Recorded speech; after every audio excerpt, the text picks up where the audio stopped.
Hello student, आज के इस वीडियो में हम लोग शून्य कोटि की अभिक्रिया और प्रथम कोटि की अभिक्रिया को समझेंगे। शून्य कोटि की अभिक्रिया क्या होती है? एक ऐसी अभिक्रिया जिसमें अभिकारक की जो सांद्रता होती है उस पर अभिक्रिया का वेग या दर निर्भर नहीं करता है, शून्य कोटि की अभिक्रिया कहलाती है।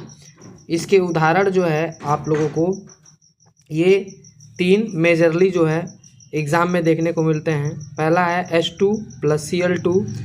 इसको जब H न्यू या सूर्य के प्रकाश की उपस्थिति में कराया जाता है तो आपका क्या बनता है, 2HCl बनता है।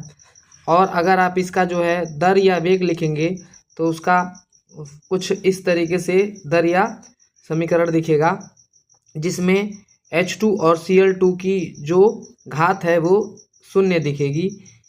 इसी के आधार पर यह डिसाइड होता है कि ये जो अभिक्रिया है ये शून्य कोटि की अभिक्रिया है, क्योंकि जब भी हम अभिक्रिया की कोटि ज्ञात करते हैं तो सांद्रता जो पद होते हैं उनकी घातों को जब जोड़ते हैं तो जो भी मान आता है उसी के हिसाब से ये जज किया जाता है कि अभिक्रिया किस कोटि की है। तो इसमें जब आप घातों को जोड़ेंगे तो आपको आंसर कितना मिलेगा, 0 मिलेगा, क्योंकि Cl2 की घात भी आपको क्या दिख रहा है, 0 दिख रहा है। यहाँ पे H2 की घात भी आपको क्या दिख रहा है, 0।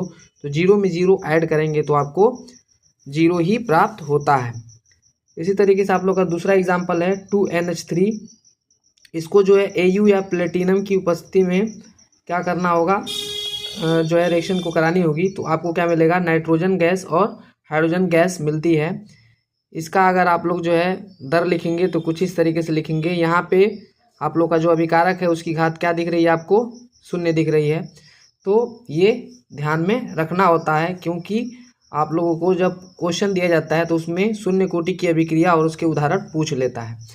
उसके बाद अगला है आप लोग का प्रथम कोटि की अभिक्रिया। प्रथम कोटि की अभिक्रिया में क्या होता है, अभिक्रिया की जो सांद्रता होती है उसकी प्रथम घात के जो है प्रथम घात पर जो है अभिक्रिया की दर या वेग निर्भर करती है, इसलिए इसे प्रथम कोटि की अभिक्रिया कहा जाता है। इसमें आप लोग का जो एग्जाम्पल है वो कुछ ये दिखता है, 2N2O5 और इसमें प्रोडक्ट में क्या बनता है, NO2 + O2 बनता है। इसको आप बैलेंस करेंगे तो ये आप लोग को नंबर भी मिल जाता है। और अगर इसके जो है दर की बात करूं तो इसका दर कुछ इस तरीके से लिखा जाता है। यहाँ पे जो N2O5 है इसकी घात आप 1 भी लिख सकते हैं, अगर कुछ ना लिखा हुआ हो तो यहाँ पे 1 लिखा जाता है। तो मुझे उम्मीद है कि आपको समझ में आया होगा, इसके एग्जाम्पल भी अच्छे से समझ में आए होंगे। और अगर आपसे बोर्ड एग्जाम में ऐसा क्वेश्चन पूछा जाएगा तो आप बहुत ही आराम से इसका आंसर कर पाएंगे। Thank you guys.